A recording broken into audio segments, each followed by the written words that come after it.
Hello, everyone. My name is Juliana Herman. I'm president-elect of Women's Masters Network Houston. WMN is a professional network of women dedicated to increasing their potential through networking and educational events focused on leadership and personal and professional development. We are a community that inspires and empowers women in pursuit of leadership and career fulfillment. Please check out our website, womensmastersnetwork.org. We have events coming up soon. We have a volunteer event next week at Dress for Success. I'll be there, and I'll remind you at the end of this webinar. This series, our summer series, is supported by Energy Gigs. Energy Gigs makes it easy for people and companies to connect and quickly launch projects, improving current and future energy resources. Whether you're looking to find energy experts or to be found, you can set up your profile at energygigs.com. So today we have Kristine Klavers. She's a past advisory board member of WMN. She's a continued supporter, and she's a wonderful resource for the energy industry. So I want to welcome you, Kristine. First, also, we'll have Q&A, and there's a Q&A button at the bottom of the webinar. If you have any questions, please ask there. And then welcome, Kristine, and please, let's start. Tell us a little bit about you. Thank you so much, and good afternoon, everyone. Thank you for joining me during lunchtime. And it's kind of weird. I'm going to talk about myself and my experience and a little bit of what I'm doing in the industry. And I really hope if you have questions, just please ask. But the purpose here is, I think you can see my screen, my first slide. Is that right? Yeah. I'm going to talk about the importance of a career and the boss that you have. So I'm going to spend like in the first 10 minutes about that. And then I will talk about sustainability and the importance of carbon intensity. So, but again, it's very, very loose. But I welcome any questions you might have. And yeah, and I hope you will find it interesting. So again, it's a little weird to speak about yourself like this, but I will be doing that. So first, how the importance of choose your great boss. So I will go through my career with you, and then to see my key learnings from the different areas of times, different jobs I have had. So I'm Kristine Klavers, and I'm from Norway. I'm a 100% Norwegian. In Norway, 50% of the people go abroad to get an education. So I actually went to Holland and I became a chemical engineer. So I have a master's degree in chemical engineering from a Dutch university called Twente. The big challenge to go to Holland, which I didn't know when I arrived in Holland, was that I actually had to speak Dutch. So within 3 months, I learned Dutch, and I, had the highest level of education in Holland in a foreign language. So that I'm proud of there. And I got wonderful, wonderful friends. During my studies, I had to do a practical trainee period, and I actually got invited to go to Tokyo Institute of Technology. That's like the Harvard of Japan on the technology side. And I'm noting here I actually got a patent on methane coupling catalyst. But what you learned is, the fascinating thing about working in a completely different culture, and how to develop things in a laboratory. But the fun thing, so the conclusion of the methane coupling catalyst, two things. One, it was going to be way too expensive, so we didn't expect much from it. A Japanese company did buy it as a patent from the university. But today, when you talk about renewable natural gas, this is the beginning of renewable natural gas. And two other things that happened during that time is there are 3 people in the world who, at that time, this is 1983, 3 people in the world had patents on a catalyst for this. And one was the CEO of UOP, and the other one was very senior with Accents. And both of those 2 guys connected with me. So that's kind of where I started to see the importance and value of connections. That's really interesting. We are still friends today. Yeah. I graduated from the university and I got my first job in London for a company called Arco Chemical, which is today LyondellBasell. And I was an MTBE product specialist. The learnings from this organization was that the boss took me around to everything. I'm now in 28, 29 years old. And he said to me, Christina, I will take you to everything. And at that time, we drank pints and we drank wine in the middle of the day. And as long as you do like we do, and we are men over 50 at that time, which was old for me. And we drank and we ate, and I was never on a diet. Those were the three things I was not allowed to do, that I had to do. So since then, I also don't look at menus. I just say, oh, I take the same as him on my right side. So that was Arco. From Arco, I moved to Japan and I joined a company called JDC. That's the largest engineering company in Japan. What was good about that company, what that experience was that I actually had to design refineries, which meant that as an engineer, I had to go into the detail of the things that I had learned from school. And so it's super valuable later. And one advice is when you go into the commercial world, and if you don't feel confident about what you are selling or talking about, it's really difficult. I find it difficult. So these 2 years gave me the strength and the knowledge that I build on everything what I am doing today. I moved to Japan, to the US in 1996. I didn't have a green card, anything. However, it didn't take many weeks before Fred, my boss at that time, called me because he had been told by Lyondell to contact me to hire me as a consultant. I never wanted to become a consultant, but that's how I became a consultant. So we built Heart Energy's consulting business together. I built a global business, he built a US business. And the one thing that he taught me, and then the value of networks. He said, I will give you $1 for every business card you bring in. And that sounds weird. You know, I never got a dollar, but the value of a business card. Because if you bring in a contact, you can do so many things and you can build on that network that you are building. And I think one thing too, when you build a network, build from beginning, because the people you meet who are developing catalysts or whatever they are doing when you are young, they will be the senior people in your future as well. So you have to begin early and then help people along, and they will help you. I think it's a wonderful, wonderful experience. And those people, many from these people from this organization are still my colleagues that I've taken along with me, and they have taken me along, and we are like a network around the world. So really nice. Yeah, that is a really good point. Yeah. Yeah. So fun.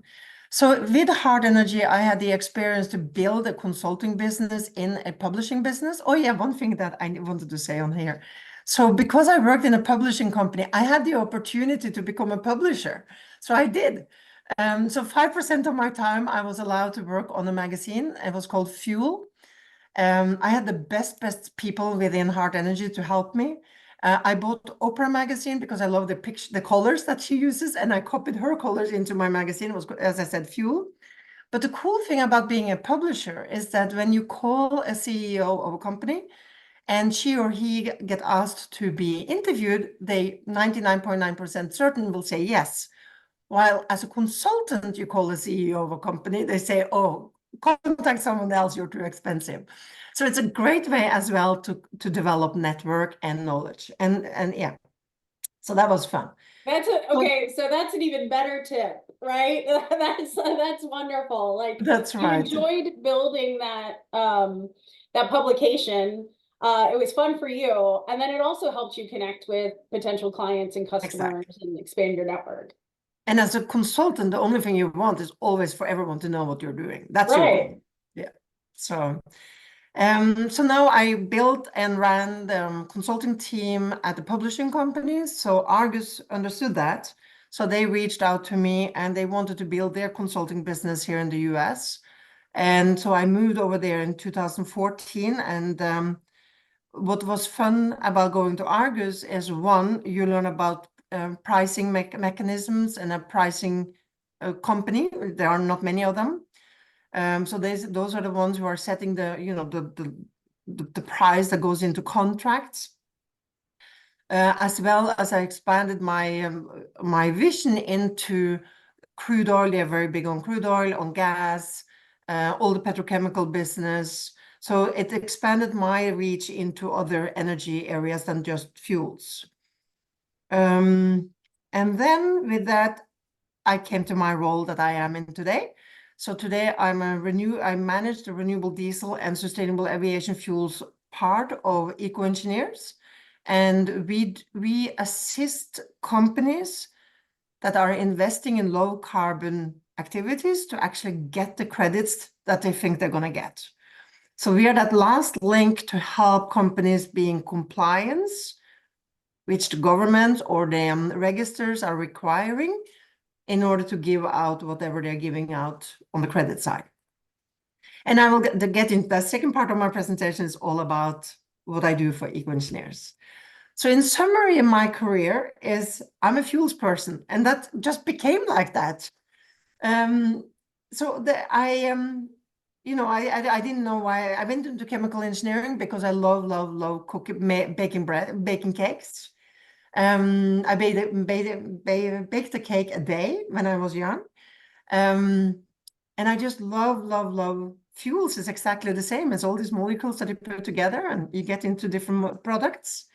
So that's what I have become. So in conclusion, when I was thinking about my career, which I very much enjoy and still enjoy, is get a good boss who can help you, support you in growing and expanding. If you're stuck in a corner to make calculations, there's something wrong. You might be very valuable, but you're not seen, and nor are you building yourself. And the other one is build on your interest. And I had the chance to go into every car company there is. So I have seen every car under the hood, and I've seen every machine stuff that is in a car. And I still cannot, I don't even know what type of car I'm driving myself. I know it's gray. That's it. And when people see it, say, oh, didn't you see me in the car? I'm like, what car? So I have no interest in cars, but I love refineries and how fuel is made. So I think find something that you really burn for and that you are enjoying, and that will help you grow. That's wonderful. Yeah, I think, and it's interesting, like how you kind of, I mean, your career just kind of built on finding things that you found interesting and kind of seeing different paths that it takes you, and then you utilizing like your great bosses and everything to help kind of expand. And you really kind of, it seems like you've really taken that path and adjusted to different things that have like come up. That's correct.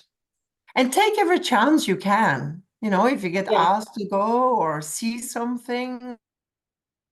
So anyway, if anyone has any questions on that side, because we're going to move over to the second part of the presentation. If anyone has any questions, please, there's a Q&A, question and answer little portal thing. Oh, we got one. So getting a good boss is a privilege. What would you suggest for those of us who may gotten the short of end of that stick? So sometimes you really can't pick your own boss. And, you know, especially if you've been in your career where, I mean, and even in mine, right? There have been some that have been supportive and some less so supportive. When you're a little further on in your career, like, I mean, have you seen other suggestions for someone who, if they haven't had that really great support, like, is it all lost, or are there ways to still kind of build off that past career and those interests? It's a very good question. So I think if it is, the good bosses are rare. And good bosses, I think, typically take more care of their employees than their bosses themselves. And I actually had one, Joe Colucci, came also with General Motors, and he came to me one time when I was a manager, And he said, Kristine, you need to stop just thinking about your managers and what they want from you. You need to take more care about of your people. And I think that was a really, really valuable lesson. So that's rare. I think when you go for a new position, go with your gut and feel the person. And if you're stuck with a bad manager, try to build connections elsewhere in the organization. And I do think if you are in a bigger organization, it is really important to build networks also among, your colleagues and your teams. But you do need to get support and you need to be seen. But also remember, you need to make sure that the boss sees you. So it's not one way. As I mentioned, it's really beneficial for a boss to have a great worker bee who is perfect in delivering and always delivers on time and does the best quality work you can imagine. But that doesn't really help you unless you are seen and are able to get that out to more people. And that's your role to do that. So it's not just one way. Yeah, and I mean, if you are in a situation where, your boss likes the kind of worker bee, but that's not, you want to be more and more visible, then it really does, you do have to kind of show why your boss would want you to be more visible. I mean, I see the power in being a leader who, people can see that you're leading your team but sometimes I've noticed people kind of want to hide those people that are supporting them, but then often that doesn't work out because then they're then not seen as a leader. But also they lose that support because it's hard to stay if your ambition is a little different, it's hard to stay in the shadows. Yeah. But it is a lot on yourself. And especially now when you work in the virtual world, how do you make sure that more than your boss sees yourself? And, how can you share the great work you did? And sometimes it's just to put it out there. So often when you think, oh, I'm not being seen, turn the question the other way around. How can I be seen? I don't get to speak with such and such. How can I reach out? Don't be worried to reach out. It's your role to market yourself too. So that's probably. Yeah. That's a really good point and a good way to see it. And then, I mean, also it's, don't be, I've noticed like sometimes you get worried about being too annoying but also everyone's busy. So sometimes you only want to reach out once because you don't want to annoy people. But again, like usually the people you're trying to connect with, all of us are busy. And so don't give up too quickly either. I agree. Yeah. I agree. Yeah. And Okay. people like to connect. So yes. Yes. People Okay, really want to help each other. Yes. We're going to move to sustainability. So I'm going to talk about the world of carbon intensity, the CI. It's actually also the world of acronyms. I'm laughing every time I get a new acronym. What it is very high level. I'm happy to take questions to go into more detail. However, what I wanted everyone to gain from my presentation is to actually understand when you read articles about sustainability, when you go to meetings and talk about sustainability, when you whatever you do on projects on low carbon, I want you to keep something in mind that is so important, because it seems like the whole industry in the world is just throwing these acronyms and these new words out to anybody, and I don't think most of them understand what we're actually talking about. So that's the purpose of this presentation, is for all of you to question the right questions and to figure out what is going on in this world.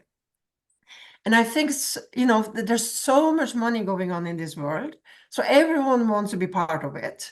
But there are very, very few who actually really understands it. So that's after these couple of another 10, 15 minutes, you're all going to become experts on it. So the world of carbon intensity. So what is carbon intensity? It's a way that we are measuring the grams of CO2 released of a product. So it's a way, and I will get into that, but it's a way to model and to calculate how much CO2 is being emitted from a product. So All these companies that I have a picture of here, they have told the world that they're going to reduce the carbon emissions with 30%, or they're going to be carbon neutral, or they are going to be 25%, 50%, or they all have something. And I am 100% certain that the younger generation out there are tracking them to see what they have been pledging. And someone is going to wake up in 2030 and see, did they make it or did they not make it? That's my prediction. But anyway, so how can they even do this? So how can all these companies say that? And what is it all based upon? So here's another one. This picture is from Norway. So in coffee and tea in Norway is 29 kroner and 22 kroner. But the fascinating thing about this picture is that it even includes the carbon footprint of tea and the carbon footprint of cappuccino. So you see it's much higher. And I find it interesting. So if you go in Norway or in many places in Europe and you go to a restaurant, you don't find the calories you're eating anymore. You actually find the carbon footprint. Yeah. So the whole world is moving to this low carbon footprint. But how do you know that this vegan tea company calculated this correctly, or the coffee or the tea? So that's where we're going to get into. Here's ExxonMobil. I just took this from their website. ExxonMobil is saying that corporate-wide, the greenhouse gas intensity, corporate-wide, so they want to know that everyone is using whatever car, using gasoline, diesel, gas, whatever, they're going to reduce it by 20 to 30% by 2030. The corporate-wide methane intensity, so they didn't say methane emissions, they said methane intensity. The upstream greenhouse gas intensity is going to be 40 to 50. So all this is by 2030. How many years? We have 5.5 more years left. And corporate-wide, they're going to do the flaring in by 60 to 70%. So I hope you are questioning yourself, how is this measured? Do you even understand these numbers? Sounds great. And I took McKinsey. McKinsey is one of the companies that are buying all these carbon credits that you're reading when you go to United Airlines or KLM. You can buy those credits for $7. This is a company that has these kind of goals and are telling their employees to buy this so that they can include it into their scope 3s of the emission. So again, they actually have a whole calculation of what they already met. So here they say McKinsey has made significant progress towards achieving net zero emission by addressing scope 1 and 2, which account for only 2% of their 2019 baseline. And then they are going to continue to reduce it. They reduced absolute scope 1 and 2 by 56. They don't give any calculations or anything. They are certain that it's 56 and not around 50 to 60. They're very specific on this. And then they're going to go on their future goals as well. Lululemon. And this is from their sustainability report, targeted reduction from base year. We don't know what the base year is 60%. Intensity figure in target year. For all selected scope, that means whatever you and I are using on scope 3 is important for them. So they're going to measure that for us. So they're going down with 45.08 CI score. So that's kind of what the companies are saying. And what does the regulation ask for? So this slide summarizes CI score regulations on fuels. So if you are bringing biofuels on the European market and you want to be part of the low carbon credit system, you need to meet 65 to 80% reduction compared to, I don't remember the base year, 2000 and I don't remember the base year, but there's a base year there, and you have to have a 80% reduction. If you're bringing a new facility on the market producing renewable diesel or SAF or sustainable aviation fuels, you have to be 80% better on your carbon emissions than regular jet fuel or diesel. Wow. CORSIA is a global jet fuel association. They're only requiring 10% reduction. In the US, we have a federal system called the renewable fuel standard. They have to meet a minimum of 50% reduction to be part of it. The many states, California, Oregon, Washington, they have state programs called low carbon fuel standards. They have to meet a carbon reduction in order to be part of the crediting system. Then we get into the Inflation Reduction Act, and I have another slide on that. Every part of the Inflation Reduction Act is asking for a minimum carbon intensity. And then also in Canada, they have a carbon intensity score, minimum. So the Inflation Reduction Act, and please, I don't see if there's any questions, but please just ask. I know there's a lot, but I'm trying to show you the big picture of this. Inflation Reduction Act is organized from our Treasury, and they work super closely with the Department of Energy. And they're giving out about $1.3 trillion into programs to support innovation in clean technologies. And it's not just energy, it's in many areas. But anyway, in this case, we're talking about energy. So I just highlighted two of the sections in the Inflation Reduction Act. You read about blue and green hydrogen. You hear about Exxon investing in hydrogen, Air Products, mention all of them. Total, they all mention investing in low carbon hydrogen, but they typically say green or blue and whatever, which is, what does that mean?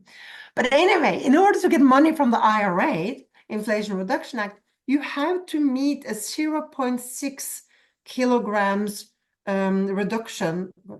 No, sorry, that's not what it, because it's zero.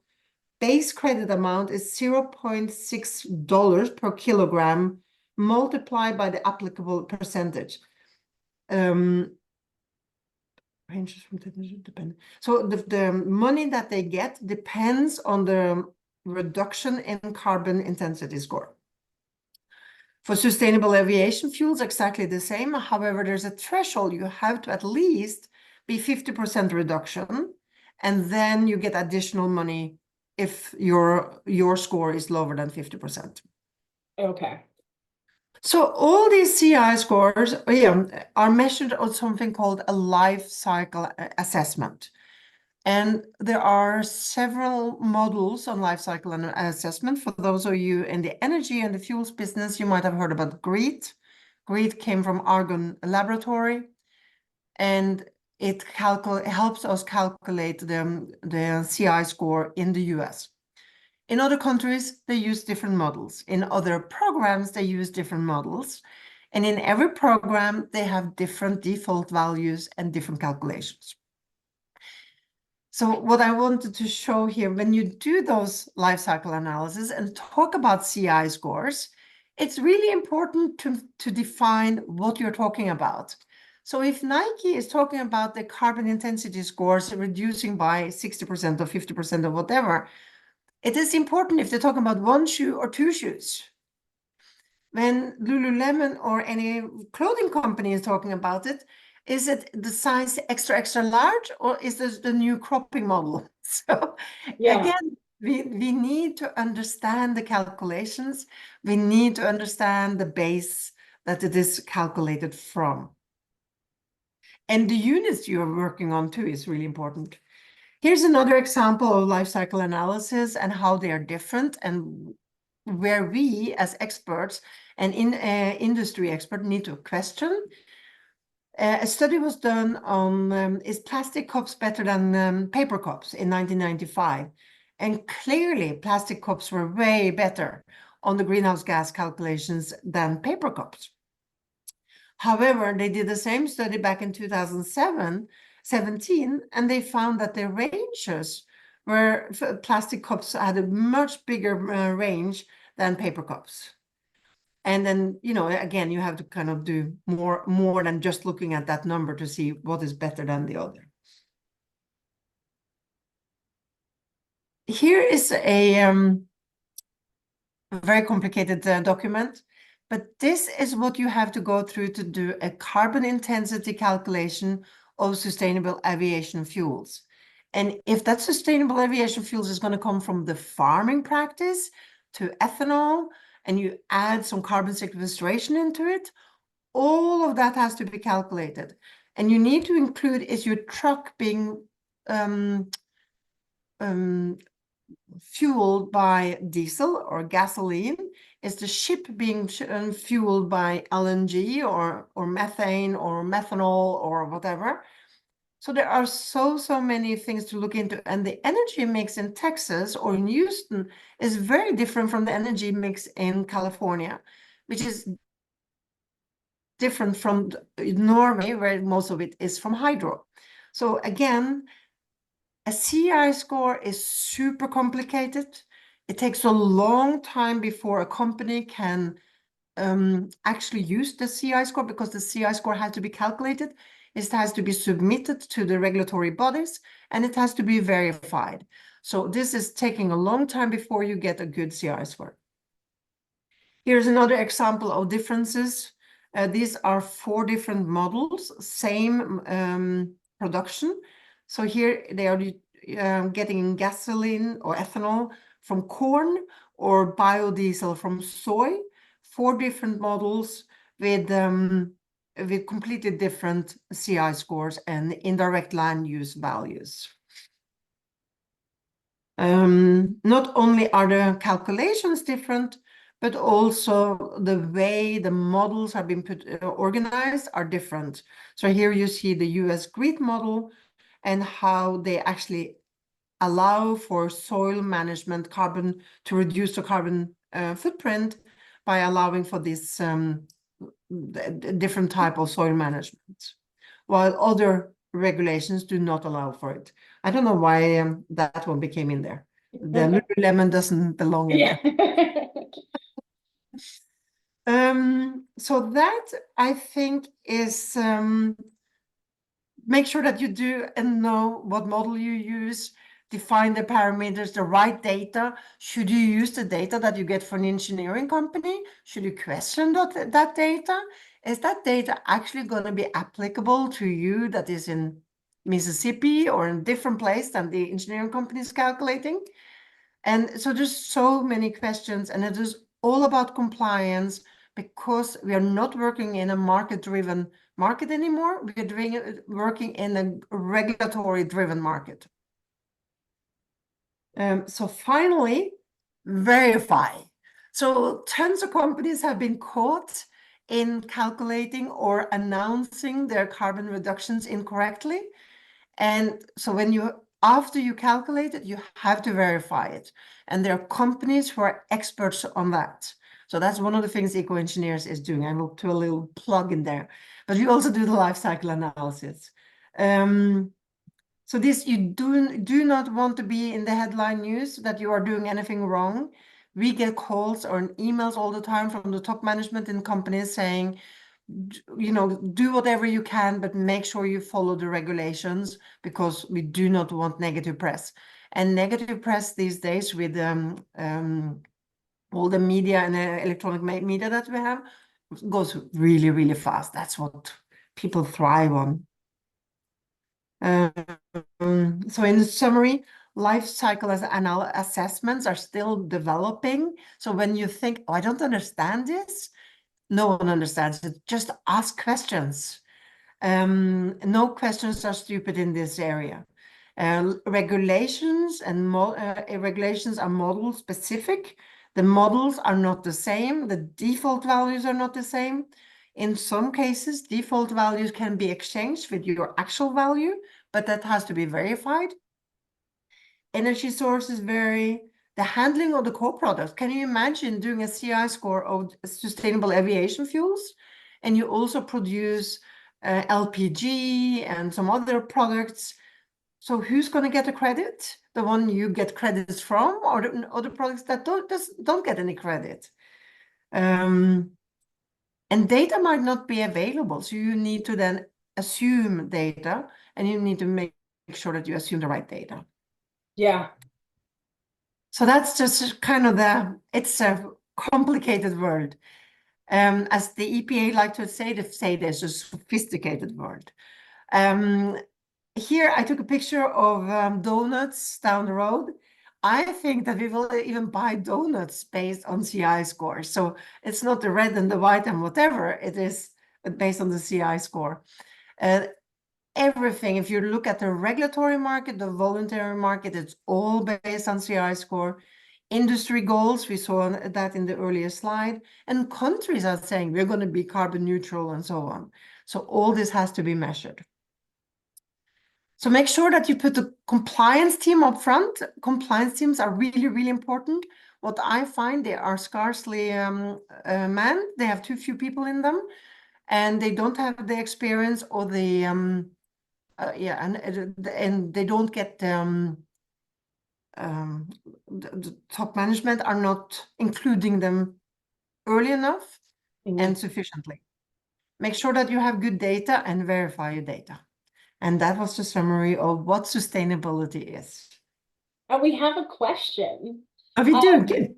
Yes, which I was hoping. I mean, there's so much that goes on, and I mean, it's an amazing amount of data, and then so yeah. So the question is, do the various sustainability reporting standards attempt to create comparable baselines and methodologies to make sustainability numbers more comparable from company to company?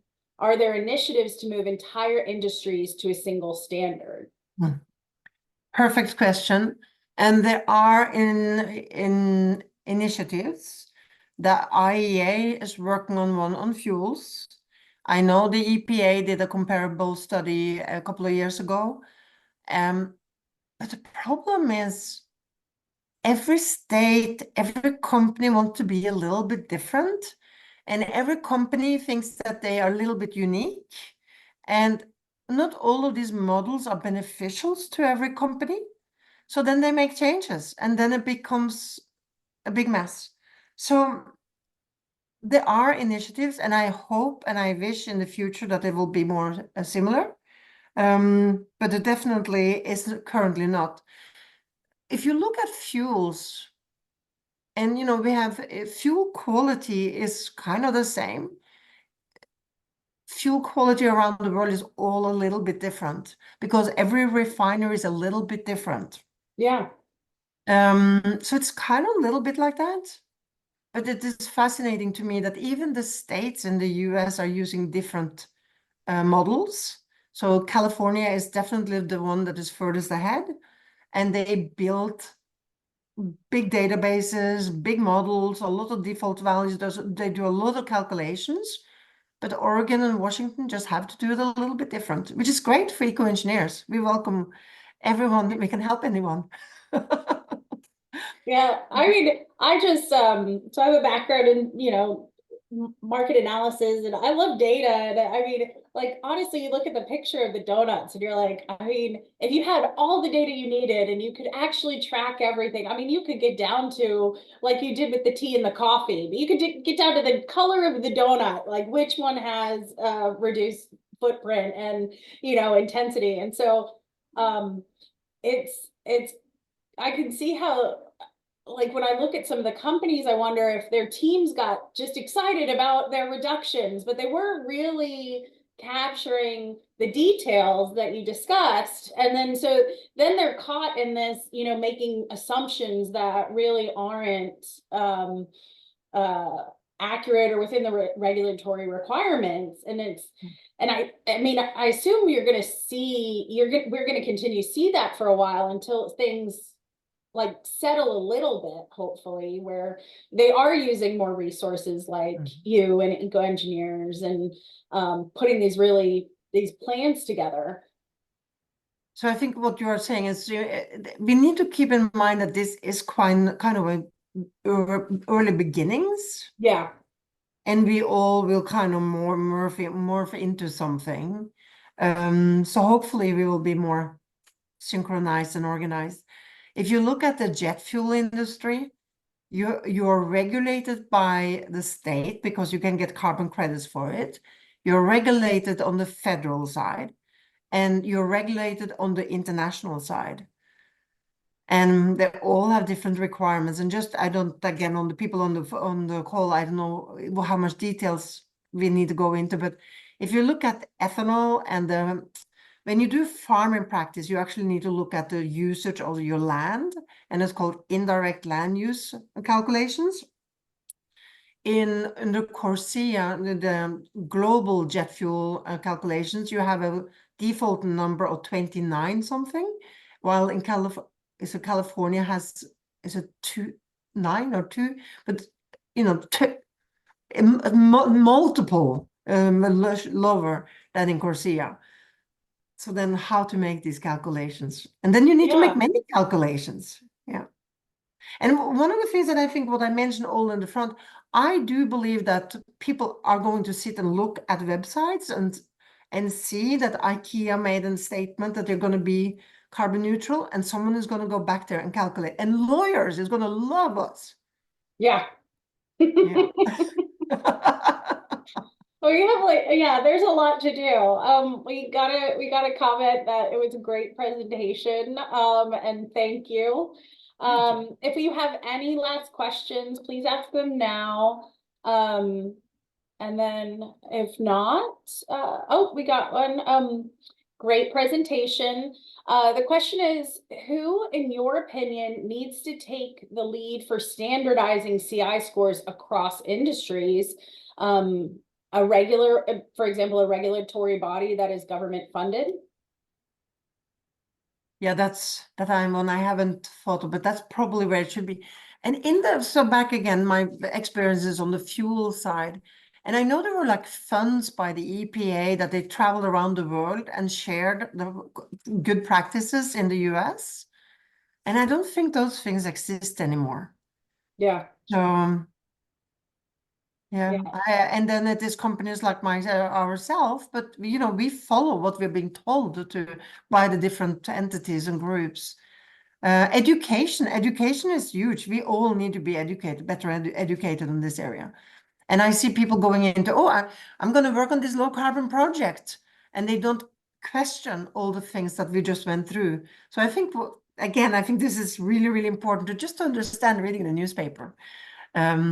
Yeah. Yeah, and questioning where data comes from. I mean, Yeah. and I think that's across the board in everything we look at, like in every media source is, ask some questions about what aspects about that data and where all those details are coming from. We have one more question. We have another thank you too, so want to make sure I get those in.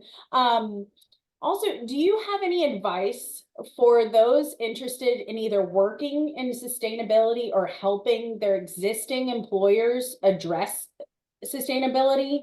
And for example, it's a new field, but many job ads seem to want people with 10 plus years experience specific to sustainability.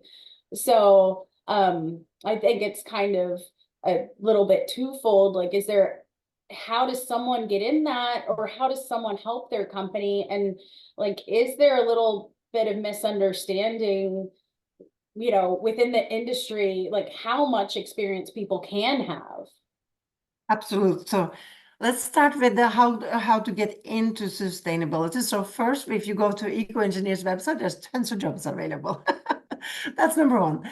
And number two, I think every company will have to start measuring their carbon footprint. It doesn't matter where you are in the chain, because back to Amazon, Amazon is not just in the US. They are in Mexico, they're in Brazil, they're in Portugal, they are in India, they're everywhere. And they didn't promise that US Amazon is going to reduce carbon footprint by whatever. They promised the company to be a reduction. So I think it is a global phenomena. And I think wherever you are in the value chain, you have to reduce it. So if your company hasn't yet started, which I actually find kind of interesting, because most companies I speak with have some may started with it, but start to create a working group of interested people and try to measure it and look at the variables. At least you need to be aware of where reductions and how can I improve the organization? How can I get to actually kind of starting to measure it? So that's how to get involved in your own organization. The 10 years experience, I see it on job applications and I see it on LinkedIn's, and I laugh because it hasn't been around that long. So yes, we have worked on energy efficiency, we worked on all these kind of things, but this whole new world of low carbon that we're doing now is pretty new. So I yeah. think that's also the point. Like, if you're interested in it, if you believe you can do it, don't look at the 10+ years. Go ahead and apply. You might be the one That's that right. finds the answer, right? Yes. So Yeah, absolutely. wonderful. It's a great time to get into this topic because we are all so new. So within a year or two, it did take me a long time to get into what EcoEngineers does. But within a year or two, you will be an expert. So yeah. You helped set everyone off on their path right today. I really appreciate it. It was wonderful. You're getting tons of thank yous in the Q&A. Thank you so much again for joining us. Hopefully we see you at a WMN event soon too. And then everyone who joined today can be able to meet you. Thank you And so much for the yeah. organizing. Yes, it's been a pleasure. And then everyone has your contact information on this slide, so hopefully they can reach out to you if they have any questions or want to get either work for EcoEngineers or have their company work with EcoEngineers. Perfect. Thank you so much. Thank you for organizing. Have a great afternoon, everyone. You too. Bye. Bye.